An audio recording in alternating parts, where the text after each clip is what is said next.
હવન ચાલુ થઈ ગયા છે તો અમે નીચે આવી ગયા છીએ. હવનમાં સમૂહ હવન છે એટલે બધા બેસી શકે, જેને બેસવું હોય એટલે બહુ બધા હવનમાં બેઠા છે અને હવન ચાલુ થઈ ગયો છે તો વિધિ ચાલુ છે અત્યારે.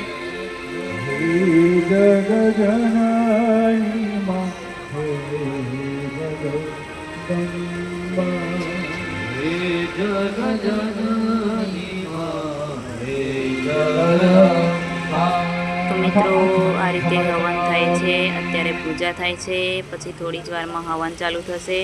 અત્યારે ભગવાનની પૂજા ચાલુ છે, ગણપતિ બાપાની પૂજા ચાલુ છે. થોડી જ વારમાં હવન ચાલુ થશે. હવે પૂજા થઈ ગયા પછી હવન ચાલુ થશે.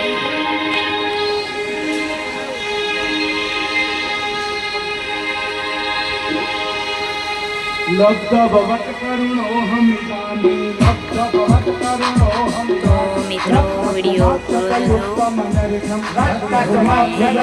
લાઈક શેર કરતા રહેજો.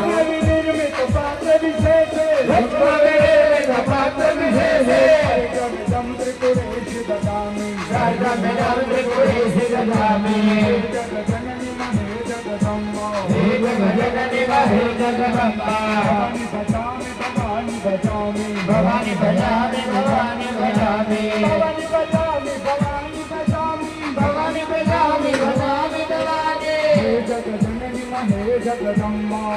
અમારે હવન હોય એટલે આવી રીતે પૂજા કરતા હોય છે. તમારે કેવી રીતે પૂજા કરે છે કોમેન્ટમાં જણાવજો. આમ તો દશેરાના દિવસે હવન હોય છે પણ આ લોકો રવિવારે રાખે છે, કેમ કે બધા રવિવારે બધા ઘરે હોય, જેમને ધંધો હોય નોકરી હોય બધા જ ઘરે હોય એટલે રવિવારે હવન રાખ્યા છે, દશેરાનું હવન. 1 કિલો દૂધ હોય તો એની અંદર 500 ગ્રામ દહીં, 250 ગ્રામ ઘી, 125 ગ્રામ મધ અને લગભગ 65 ગ્રામ જેટલી આ પ્રમાણ છે. અડધું અડધું કરતું જવાનું. ગાયનું હોય તો વધારે સારું, દહીં દૂધ અને ઘી મતલબ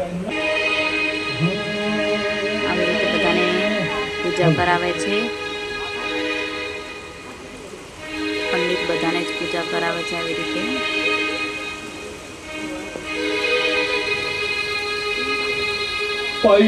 પયોદાદી કૃતં દેવા મધુ ચ શંકરાયુતં પયોદાદી કૃતં દેવા મધુ ચ શંકરાયુતં જાનોતો ભયાનિત્યો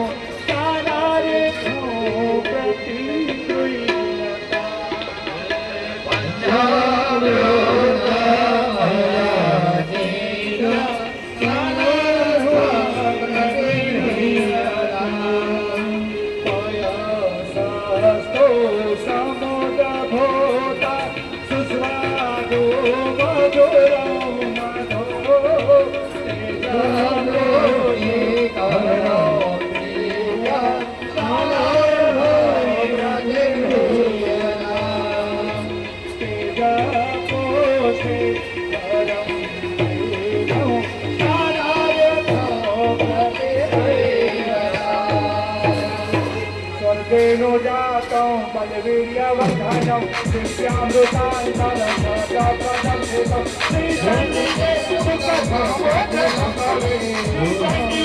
सुखसमोदरे भानगोता भ्रमयर्जुना भानगोता भ्रमयर्जुना रोधवादो रोधवंसदुसूदामयन्तं नौकटी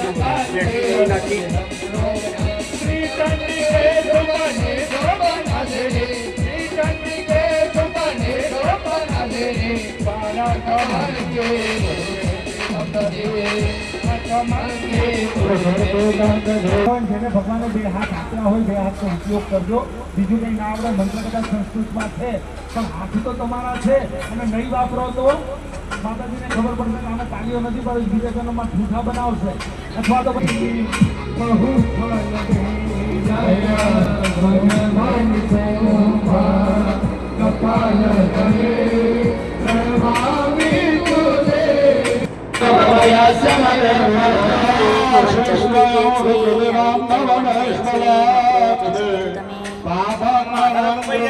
બધાને સમૂહમાં હવન કરાવે છે.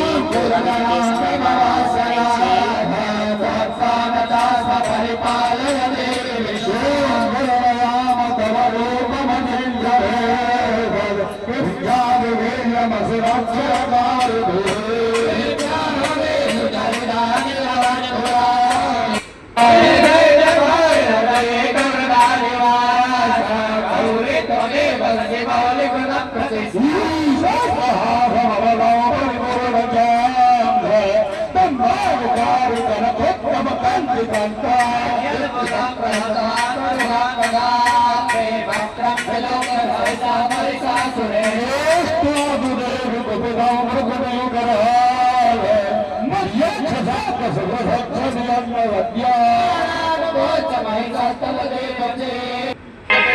જેને પણ આવવું હોય અહીંયા આગળ મજા આવે. તો મિત્રો હવન પતી ગયા છે. અમે ઘરે જવા નીકળી ગયા છીએ. ઘરે તો ફરી મળીશું નવા વિડીયો સાથે. ત્યાં સુધી બધાને જય માતાજી, જય શ્રી કૃષ્ણ. અને અમે જઈએ છીએ અમે ઘરે, અમારા ઘરે જઈએ છીએ.